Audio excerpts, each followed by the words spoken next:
Sekbil ya, banyak kan sekbil.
Akan diuraikan oleh Al-Mukarram wal-Muhtaram Al-Habib Sagaf bin Mahdi bin Syekh Abu Bakar bin Salim.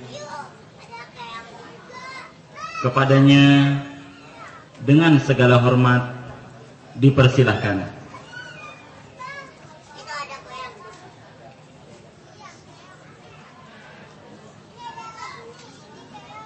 Sallu ala Muhammad. Sallu ala Muhammad.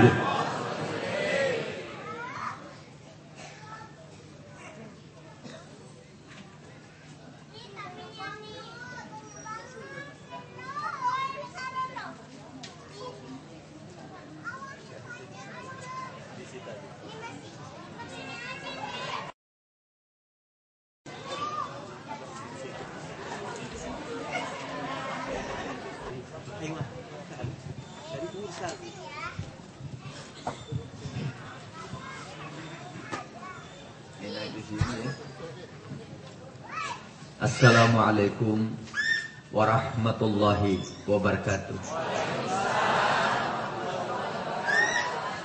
Alhamdulillahi rabbil alamin. Ala sayyidina Muhammadin habibi rabbil alamin, imamil muttaqin, sayyidil anbiya'i wal mursalin, sayyidina wa nabiyyina Muhammadin sallallahu alaihi wa ala alihi wa ashabihi wa sallama tasliman katsira, amma ba'du. Yang saya cintai dan yang saya muliakan, guru kita bersama Asy-Syekhul Kabir Kiai Al-Hajj Syafi'i Khazami beserta para kiai dan para alim ulama yang sama-sama saya cintai, bapak-bapak, para sesepuh, bapak-bapak tokoh masyarakat, ibu-ibu ustadzah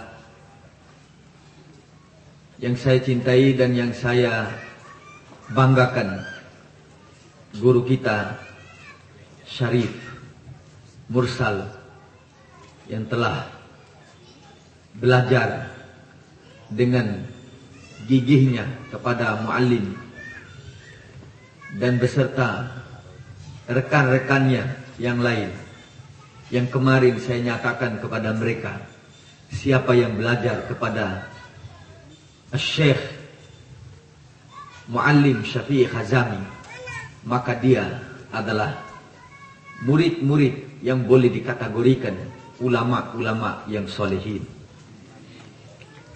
Pada hari ini kita sama-sama diundang untuk memperingati hari lahirnya seorang manusia yang memberi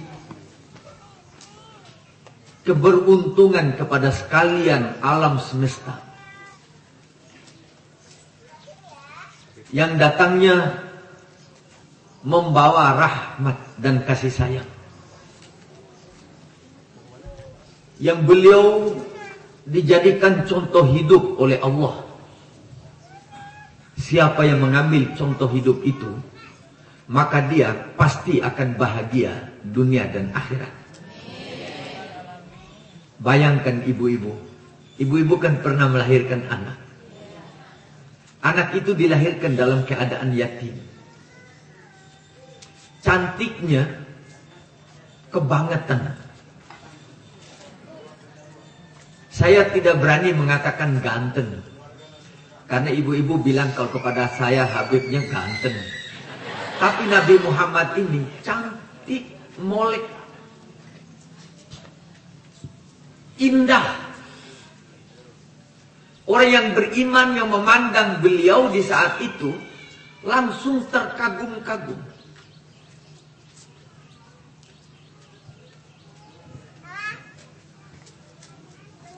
Coba-coba ibu pikirkan dan renungkan.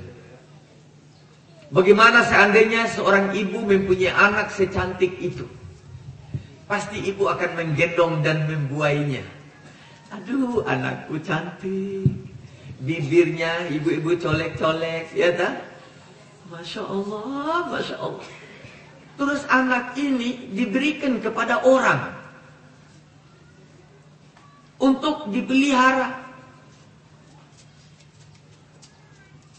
Yang tadi ibunya itu terkagum-kagum sampai lupa kalau sudah melahirkan anak. Sopo iki, terkejut. Jadi sampai lupa anaknya siapa ini. Lupa dari cantiknya Muhammad itu. Tapi kok datang Siti Aminah yang bukan teman lama, baru ketemu di hari itu, anak yang secantik ini langsung diserahkan. Gowo, bawa. Dan di bawah ini Siti Aminah nggak tahu kemana. Ke sebuah desa yang belum pernah Aminah pergi ke sana. Ini anak cantik. Anak yang sangat indah. Kira-kira coba ibu-ibu pikirkan. Dari apa itu? Karena waktu Aminah melahirkan Sayyidina Muhammad ini, sifat dan nur yang dibawa oleh Nabi Muhammad ini meresap di dalam hati dan tubuh Siti Aminah. Di mata Siti Aminah, di otak Siti Aminah, di tangan Siti Aminah, di kaki Siti Aminah, yajlul ghayahib, sampai semua yang gaib dilihat oleh Siti Aminah. Nur Muhammad di dalam tubuh Aminah. Ini yang menyebabkan Aminah langsung percaya kepada Siti Halimah. Mau dibawa kemana? Dia tetap dapat mengintai dengan matanya setelah disinari oleh nur Nabi Muhammad. Dia sudah baca Halimah yang datang ini. Dia sudah tahu hatinya. Hanya ini orang yang mampu memelihara Muhammad anak yatim ini. Padahal waktu dia datang ketahuan orang miskin. Tapi dia percaya dengan penuh. Karena Aminah datangnya utusan Allah. Halimah datang utusan Allah. Semua sudah kepingin memelihara Nabi Muhammad. Sampai kepada al-wuhush, binatang-binatang buas, menawarkan diri kepada Allah. Ya Allah, kami saja yang memelihara Muhammad itu. Binatang buas, ada aku yang mampu meliharanya. Nanti dilahirkan Aminah, akan disusu oleh Siti Halimah. Halimah pun terbuka hatinya.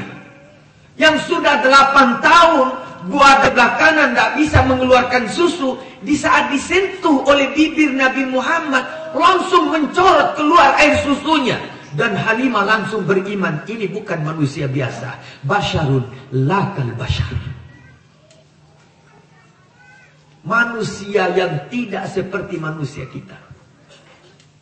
Kemarin di majelis maulid Nabi Muhammad di Kebayoran, seorang kiai membawa sebuah ayat. Qul innama ana basyarum mithlukum yuha ilai. Pemberitahuan dari Allah, Muhammad kasih tahu manusia bahwa kau itu adalah basyar seperti kamu, tapi diwahyukan kepadaku oleh Allah akan firman-Nya. Basyar itu pengambilan daripada kata-kata basyar ini, kulit. Kalau kita disentuh oleh suami kita, geringging bulu kita. Suaminya menyentuh. Suami juga diraba oleh istrinya di dada. Itu suamiku baru datang. Ya bu, ke bawah lagi bu, ke bawah lagi bu. Basyar, kulit yang merasa kena api, yang kita rasa panas, itu kulit yang panas. Yang sakit itu kulit. Berarti manusia yang datang ini baru muncul di zaman jahiliyah itu, yaitu Muhammad membawa manusia yang sangat berperasaan tinggi. Asy'urul uzmah hanya pada diri Nabi Muhammad. Di saat itu manusia belum punya perasaan. Karena itu manusia dijual dengan harga murah. Apa yang mereka mau? Nggak ada perasaan. Ini manusia yang harus dimuliakan, yang harus dihormati, yang bisa dididik untuk menjadi orang yang lebih bagus. Nggak ada perasaan itu. Hanya mereka tahu bahwa diri mereka manusia. Ini manusia sampah, dijual dengan harga murah. Mereka mau telanjang bulat, nggak ada yang menegur, belum punya perasaan, telanjang dia. Malah yang melihat menepuk tangan, hebat, hebat, karena nggak ada perasaan. Tapi sekarang coba-coba dia berjoget seperti tadi malam. Ibu-ibu nonton TV tadi malam? Pertunjukan Inul dan Anissa Bahar. Ibu-ibu nggak nonton tadi malam. Aduh, ketinggalan zaman. Saya nonton. Murid saya berkata, Habib ini sufi kok nonton yang begini-begini. Saya berkata, ini saya di waktu ini saya melihat ini manusia yang belum punya perasaan. Bagaimana kalau seorang wanita bekangkang di depan umum puluhan ribu yang nonton, tidak ada perasaan dia, berarti dia bukan basyar. Hanya manusia yang mau melampiaskan nafsunya. Tapi Nabi Muhammad ini diberitahu oleh Allah, ini basyar. Muhammad ini basyar, wahai orang Makkah yang tidak punya perasaan. Basyar. Datang Habib Ali berkata, basyarun lakal basyar. Setelah kita menerima pendidikan dan ajaran Nabi Muhammad, berperasaan kita, melihat anak kita, kita sayangi, melihat diri kita, kita sayangi. Aduh, aduh, aduh, anakku, anakku. Ya bu ya, waktu anak-anak kita kecil kita pangku, kita usap mukanya, padahal jelek. Tapi kita bangga. Aduh, anakku gantengnya, gantengnya. Diusap-usap dadanya, ya bu. Waktu dia jalan pantatnya kita cubit, gigit-gigit kan tuh anak kita. Karena kita punya perasaan yang sangat tinggi. Dididik oleh Nabi Muhammad kepada kita, cintailah anakmu, cintailah suamimu, cintailah istrimu, cintai dan hormati, taatlah kepada orang tuamu. Itu ajaran Nabi Muhammad tuh semua. Tidak mungkin ada ajaran itu di zaman jahiliyah, enggak ada. Seorang ayah boleh membunuh anaknya, anak boleh menyepah kepala orang tuanya, karena tidak basyar dia. Waktu itu dia insan. Muhammad Rasulullah ini mengajar kita. Sekarang apa yang kita buat? Setelah kita punya perasaan, setelah kita tidak punya anak baby lagi, yang kita bisa colek-colek, yang kita bisa usap-usap. Kita usap kita punya diri, kita gendong kita punya diri ini. Sore-sore ibu duduk-duduk di depan jendela, ya toh, melihat matahari mau terbenam. Ibu gendong ibu punya diri. Aduh, diriku, diriku. Diusap-usap, aduh diriku, diriku, kapan kau jadi taat? Dicolek itu dia, aduh bibirnya diriku, dicolek-colek. Kapan menjadi orang yang ibadat yang tinggi kepada Allah? Kapan bibir ini dipakai berzikir? Kapan lidahmu yang bagus itu dipakai untuk membaca selawat? Itu tiap hari harus kita mampu mendidik kita punya diri. Itu semuanya ajaran Rasulullah untuk mengantar kita ke Siratal Mustaqim. Jalan yang lurus itu, jalan yang indah, yang bagus, yang penuh dengan dedikasi, yang mengantar kita kepada tujuan akhir daripada kehidupan, berjumpa dengan Allah. Kemudian di sana Allah menyambut kita. Aduh hambaku, hambaku, gantengnya kamu, dicolek sama Allah Subhanahu wa taala. Datang ibu-ibu, diusap kepalanya, ya Bu, Allah masuk ke surgaku.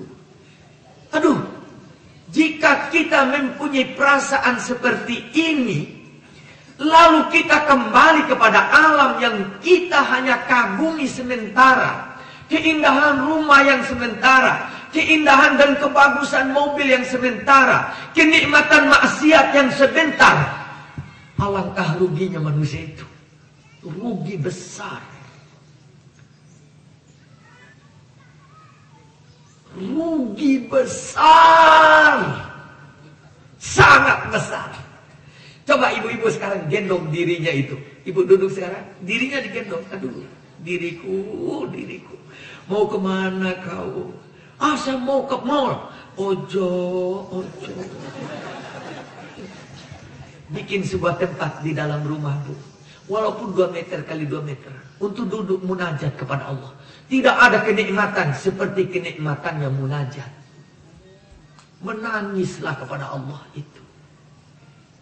Inilah yang diajarkan oleh Allah kepada Nabi Muhammad. Dia lihat keadaan kebobrokan manusia itu. Dia lari munajat ke Gua Hira. Gua Hira itu ya 2 meter kali 1 meter sebenarnya. Hanya cukup untuk duduk 1 orang dan berdiri 1 orang. Dia beribadat, munajat. Nikmat munajatnya itu menggugah hatinya. Tidak ada yang disembah kecuali Allah. Tidak ada yang disembah kecuali Allah. Tidak ada yang disembah kecuali Allah. Begitu yang ikrar di dalam hatinya itu. Bunyi di dalam hatinya. Kemudian dia ucapkan, La ilaha illallah. Itsbat dia. Goncang arasnya Allah. Nggak ada yang menyebut Allah di tanah Makkah. Ada satu di puncak gunung Gua Hira. Anak yang dilahirkan dalam keadaan yatim. Yang tidak pernah duduk di bangku sekolah. Dan tidak pernah ada satu mulut guru yang mengajar dia untuk mengenal Allah. Dengan munajatnya dia menjadi orang yang terdekat dengan Allah. Yang bisa menggugah dan merobek petala langit 7 lapis itu. Sehingga Allah perintahkan Jibril turun untuk membawa wahyu kepada Muhammad. Iqra bismi rabbikal ladzi khalaq. Awal pendidikan Allah untuk Nabi Muhammad. Yang menjadi contoh pendidikan bagi kita. Membaca. Membaca. Jangan tak membaca. Beli buku baca. Tidak bisa dibaca. Pergi ke mu'alim. Dekat. Masih pumpung masih bisa. Pergi ke ustaz. Ustaz ini saya tolong bacakan kitab ini. Oh ini gundul. Saya nggak bisa baca. Tuyul. Kitab tuyul ini. Ini ada guru ahlinya. Pergi kepada Kiai Syafi'i Hazami sana. Belajar di sana. Ngaji. Beliau masih mampu berjalan ke sana kemari. Mengembangkan ajaran Nabi Muhammad itu. Orang mencari-cari siapa yang paling dicintai Allah ya di sini. Ada di sana itu tidak pakai baju. Sudah 20 tahun nggak pakai baju, hanya sarung doang. Kelihatan udun-udunnya. Apa ini? Apa? Hah? Kalau hijau. Kok itu yang dicari? Ibu-ibu ini terlalu sufi. Jangan. Tadi malam nonton TV apa? Kalau ibu-ibu nggak nonton nggak apa-apa, yang Inu aja yang penting. Ini nonton TV apa nggak tadi malam? Nonton bola. Ah, nonton bola. sebelum nonton bola ada peramal. Ada peramal ditanya siapa yang menang antara pertandingan Belanda dengan Swedia. Tadi malam Belanda sama Swedia loh, subuh tadi pagi tadi selesai. Nggak nonton. Yang menang siapa ya? Belanda 1 gol kan? Tendangan penalti. Berarti tidak seman subuh tadi. Karena kadang-kadang orang asyik nonton bola tidak tahu matahari sudah terbit. Asyik yang melampaui batas pun tidak bagus. Khairul umuri awsatuha. Enggak ada pendidikan seperti pendidikan Nabi Muhammad. Yang sedang itu yang bagus, indah. Lihat saya ini, sedang. Kiai maling, sedang. Enggak ada pakai kayak Inul begitu, saya orang alim harus pakai bunga-bunga berkembang-kembang, ada jibur-jibur yang turun di sini pakai bintang sini, terus imamanya miring tutup sang sorban sini, kesian. Ternyata khairul umuri awsatuha. Jangan terlalu melampaui batas, enggak suka Allah. Wala ta'tadu innallaha la yuhibbul mu'tadin. Jangan melampaui batas. Allah enggak suka yang melampaui batas. Kalau ada mobil yang harga 400 juta cukup, jangan beli yang 800. Itu Mercy. Uang banyak, 400 sisakan. Simpan baik-baik. Mungkin di waktu kita jalan ada masjid mau roboh. Itu yang berhak untuk mengambil uang ini. Jangan dihabiskan. Nanti kalau kita habiskan beli Mercedes 825 juta, 2 tahun sudah dipakai, harganya tinggal 200 juta, rugi 600 juta. Tapi yang 400 juta yang kita pakai untuk membangun masjid yang mau roboh, sekolah yang mau roboh, sampai kiamat kita ketemu dengan Allah. Itu kamu yang bangun rumahku. Benar ya Allah, sudah kusiapkan rumah kamu di dalam surgaku. Man bana masjidan lillah banallahu lahu baitan fil jannah. Ada rumah yang sudah disiapkan. Beli Mercedes 800 juta, kembali harga 200 juta. Ketemu Allah, kemana uang 600 juta? Rugi ya Allah, Mercedesnya sudah kadaluarsa. Sudah datang tahun yang baru. Berarti kamu tidak bawa apa-apa, wahai hambaku. Belum dibangun rumahmu di dalam surga. Karena masjidku tidak pernah kau bangun di permukaan bumi. Allah Ta'ala sangat sayang dengan kita. Dengan kudrat dan iradatnya, semuanya itu untuk mengingatkan kita. Yang baik, yang tidak baik yang kita terima, itu peringatan untuk kita. Saya sakit, mestinya nggak boleh sakit. Kiai Syabih Hazami, mestinya nggak boleh sakit. Tapi Allah Ta'ala itu sangat sayang dengan hambanya. Yang sudah hebat dikasih sakit, supaya tambah hebat lagi dan tambah tinggi martabat dan pangkatnya. Yang kurang hebat seperti Siti Inyul, ya mungkin besok dia dikasih bencana. Rumah yang dipilih harga 3 miliar datang gempa di situ doang, ambruk. Aduh, rumahku. Menjadi peringatan bagi dia. Ya Allah, sudah terlampau saya melakukan kesalahan besar kepada Tuhanku. Kembali dia ke jalan Allah. Siapa tahu dia menjadi lebih bagus daripada kita yang duduk di sini. Semua apa yang Allah Ta'ala berikan kepada kita itu adalah keindahan Allah di dalam cinta kasihnya kepada kita sebagai hambanya. Nabi Muhammad diuji. Mestinya tidak pantas untuk diberi kalah di dalam peperangan, untuk luka patah giginya, untuk dikejar-kejar oleh orang di tanah Makkah, dilempar batu di Taif. Gak pantas. Tapi Allah Ta'ala begitu cintanya kepada Nabi Muhammad. Ini pangkat harus naik lagi Muhammad. Naik lagi. Top 30 juz turun itu ayat dari langit. Nabi-nabi yang lain tidak ada yang mampu untuk menerima 30 juz Al-Quran itu. Hanya Muhammad Rasulullah. Dari sempurnanya Nabi Muhammad ini di sisi Allah, daripada hamba al-basyariyah seperti kita ini. Sudah beliau sampaikan semua. Menjadilah kita bashar, manusia mulia. Lain dengan di zaman jahiliyah yang masih predikat insan. Menjadi bashar kita. Sudah bashar kita ikuti ajaran Nabi itu. Tapi belum juga sampai kita kepada peringkat martabat Nabi Muhammad. Dikategorikanlah kita dan Nabi Muhammad itu bashar, lakal bashar. Tapi tidak seperti basharnya kita. Kita hanya mampu berdiri sembahyang dengan 2 kaki. Tapi Nabi Muhammad sembahyang sampai mengangkat kaki sebelah. Kaki sebelah capek diangkat. Capek lagi sebelah, angkat lagi. Sampai bengkak-bengkak, masih berdiri sembahyang. Turun Jibril. Toha ma anzalna alaikal Qur'ana litashqa illa tadhkiratan liman yakhsha.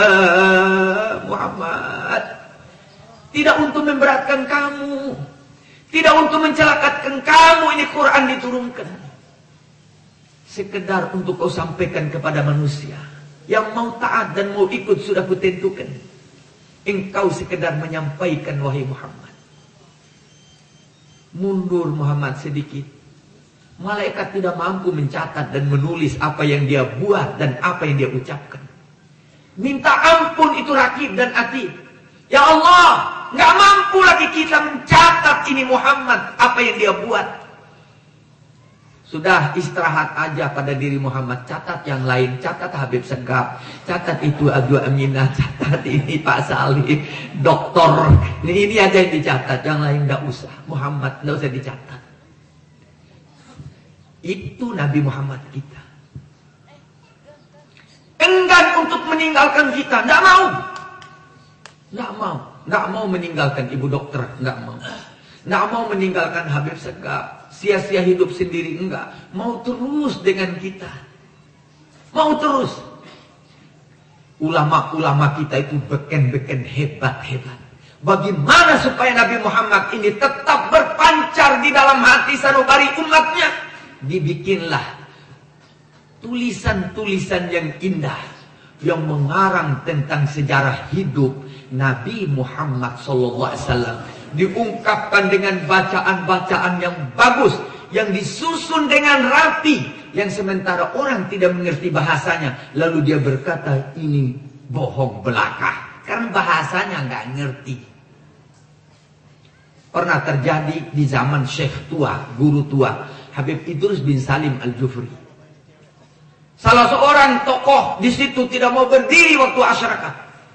Guru besar dari Mesir yang mengajar di Al-Khairat, di Palu, diketok kepalanya si guru itu. Cetak! Kenapa diketok? Kamu berdiri. Kamu mengerti bahasa Arab? Enggak. Pantas kamu tidak tahu baca maulid Nabi Muhammad. Berdiri, goblok! Berdiri dia. Habis salih, berjoget. Bodoh, tidak mengerti. Bahasa Arab itu adalah bahasa yang penuh dengan rahasia. Bukan seperti bahasa Indonesia. Pergi, bahasa Indonesia itu pergi. Sudah paham ibu-ibu. Idhabi. Orang perempuan. Lain. Pergi. Laki, perempuan sama. Pergi kau. Apa laki, apa perempuan yang diterima. Itu sudah berbeda. Bahasa Arab enggak. Kalau perempuan ada yaknya bu. Hormat kepada perempuan. Idhabi. Laki-laki cukup, idhab, pergi. Perempuan ada tambah, ekor. Karena perempuan itu banyak ekornya.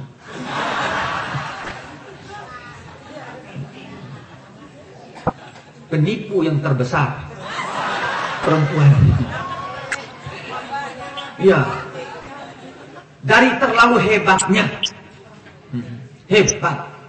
Nabi Yusuf aja hampir tergoda sama Siti Zulaikha yang sudah umur 50 tahun. Hampir. Padahal waktu itu Nabi Yusuf baru berumur 16 tahun. Dari luar biasanya wedo iki. Apalagi yang pakai sudah diindah-indah, bergoyang, berjoget, pantas puluhan ribu di lapangan ikut goyang. Kemana goyangnya di atas, dia juga goyang sampai hilang akalnya dari hebatnya penipu ini. Inna kaidahunna azim. Waspadalah wahai laki-laki, penipu yang sangat dahsyat adalah wanita.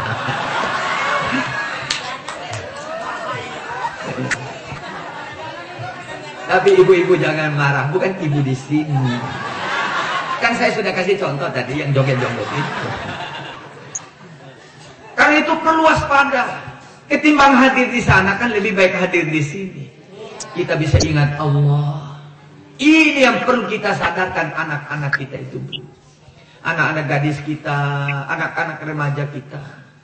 Coba dibawa tangannya pergi mengaji. Hadir majelis dulu nak, hari Minggu ini nggak perlu ke Ancol. Apa sih yang dilihat itu anjing laut? Loh, anjing perlu ditonton. Gara-gara dia bisa tambah 2 kali 2 tambah 2 4. Wah, berduyun-duyun. Beli lagi karcis. Cuma 2 tambah 2. Coba kita bawa anak kita ke taman kanak-kanak, naik kelas 1. Pulangnya bukan 2 tambah 2, 6 kali 6 dia hafal. Tapi tidak pernah seorang ibu ayah menonton anaknya seperti menonton anjing laut yang ada di Ancol. Perlu ada pertimbangan hidup. Semua itu harus ditimbang. Alam semesta ini kalau tidak ditimbang di dalam kedudukannya oleh Allah akan runtuh. Kita pun harus menimbang hidup ini. Wa wada'al mizan alla tatghaw fil mizan wa aqimul wazna bil qisti wala tukhsirul mizan. Letakkan timbangan itu yang bagus. Tegakkan timbanganmu.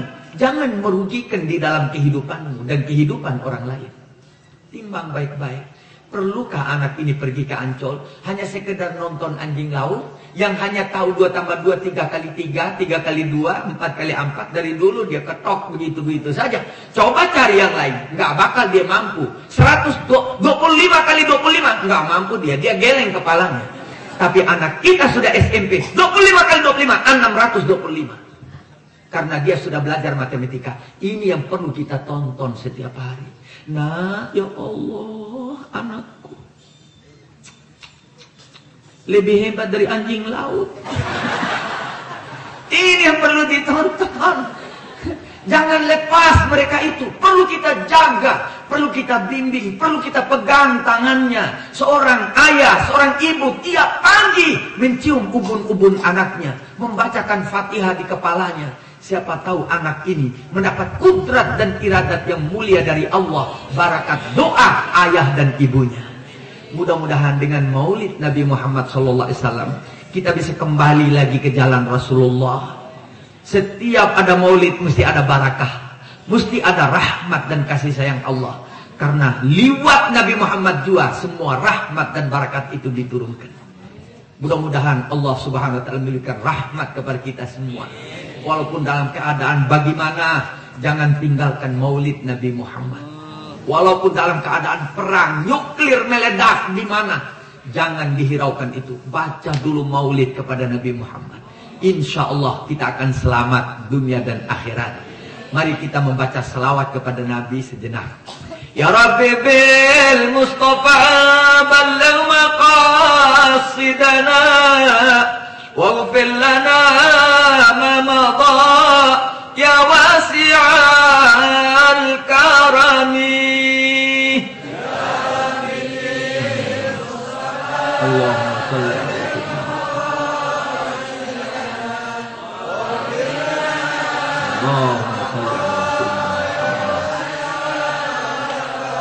Nabiuna al-amirun nahi fala ahadun abarra fi qawli la minhu wala na'ami ya Rabbi bil Allahumma salli ala Sayyidina Muhammad wa ala ali Sayyidina Muhammad.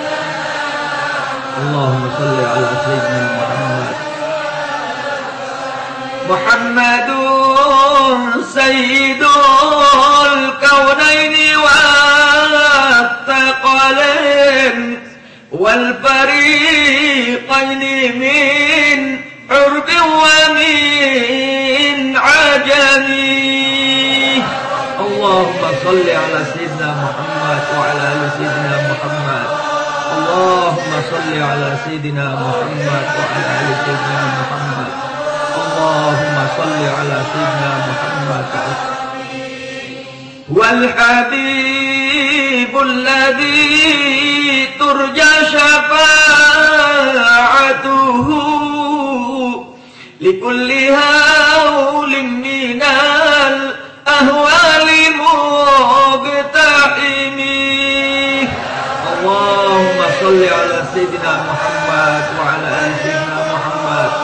اللهم صل على سيدنا محمد وعلى آل سيدنا محمد. اللهم صل على سيدنا محمد وعلى سيدنا محمد. يا ربي واجعل رجائي غير منعكسين لديك واجعل حسابي غير منخرم.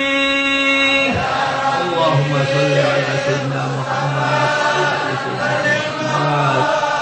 اللهم صل على سيدنا محمد وعلى آل سيدنا محمد. اللهم صل على سيدنا wal afwa minkum. Assalamualaikum warahmatullahi wabarakatuh. Jamaah Majelis Taklim yang berbahagia, melangkah ke acara berikutnya, pembacaan doa. Untuk itu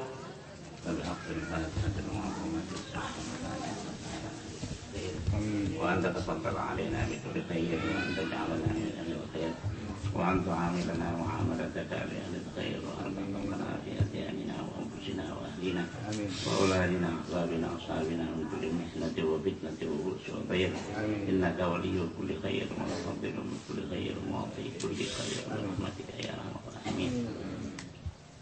اللهم نبر أحوالنا وحسن أفعالنا وخلصنا من عدم الفقر والذل وعصمنا من البلاء والوباء والطاعون ومن شرور الأعداء والشياطين والنفس الأمارة بالسوء. اللهم يسر لنا الانتظام في جميع الأمور الدنيوية والدينية وحسن مرادنا بالخير. اللهم باعدنا من الشر والعصيان. اللهم إنا نعوذ بك من جهد البلاء ودرك الشقاء وسوء القضاء وشماتة الأعداء. يا محول الحول والأحوال حول حالنا إلى أحسن حال.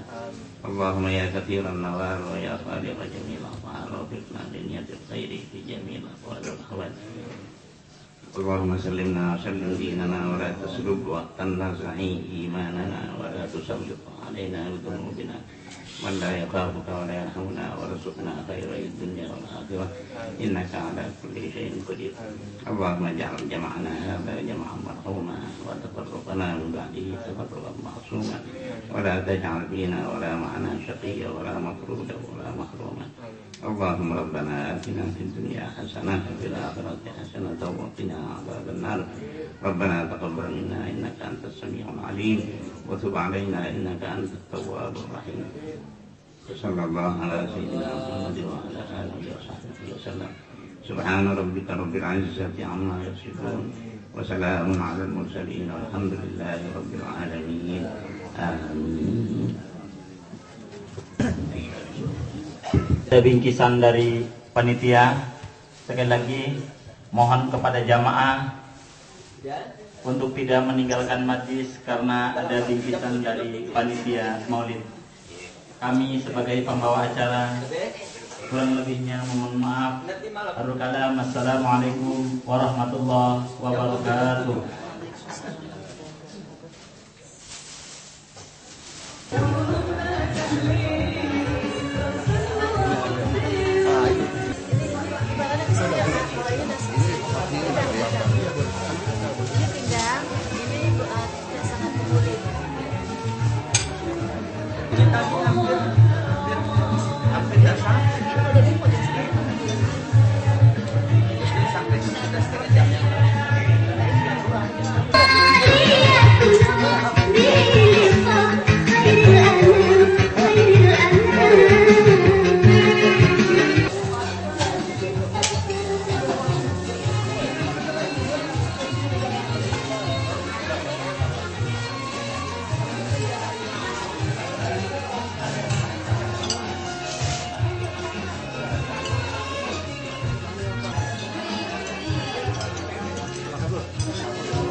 Siapa?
You